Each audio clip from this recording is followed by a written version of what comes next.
Farm state lawmakers on both sides of the aisle are back in Washington this week pushing for USMCA ratification. The ag industry gathered on Thursday for a rally in support of the trade agreement.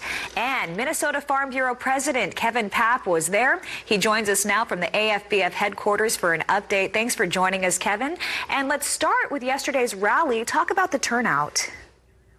Well, the turnout was fantastic. We had a lot of Farm Bureaus in town for the rally, for Hill visits this week, a lot of Farm Bureau state presidents, but quite frankly, the best part about the rally was there wasn't time for the presidents, state Farm Bureau presidents, to talk because we had more than expected members of Congress. So great turnout, great support. We're going to continue to push to get this done.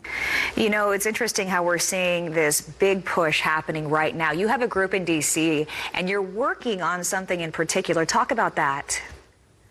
Well, we've got a group of Minnesota Farm Bureau leaders in D.C.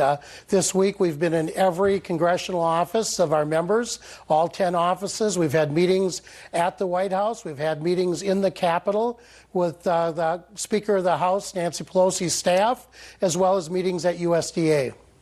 Okay, you know, it's a tough time in farm country, especially in your state. Talk about how Minnesota farmers are holding up from the difficult times facing farm country right now. You know, there's no doubt we've got a lot of financial and emotional challenges in agriculture. The poor weather, some weather actually this week in Minnesota, but also the low prices and trade uncertainty. And that's why USMCA is so important. USMCA is important. We know that getting an agreement reached with China also on top of mind for many farmers. It's vital. Trade is actually vital to all of agriculture. What are farmers in your state pushing for most when it comes to trade? Is it the USMCA? It's USMCA. You know, we're losing export markets. We've got concerns about that. We need to get USMCA done first. But we're also losing those ethanol and biodiesel markets here with the renewable fuel standard and the small refinery waivers. So we're talking about not only exporting our markets and exporting our products, but also used domestically.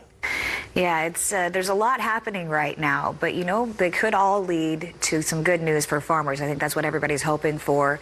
How was your message on trade and other issues like biofuels received this week? Well, our message is received by our Minnesota delegation. They understand trade is critical to our economic success on the farm. They understand that we certainly grow more than we can use, and 60% of the soybeans in Minnesota are exported. And we know we've got to use that 95% of the world that's not the United States. Those are our customers. So we're going to continue that message and ask them to continue that message to others in Congress. All right. Thank you so much for spending some time with us. We know that you're busy in Washington, D.C., and we appreciate you joining us. Minnesota Farm Bureau President Kevin Paap joining us from the AFBF.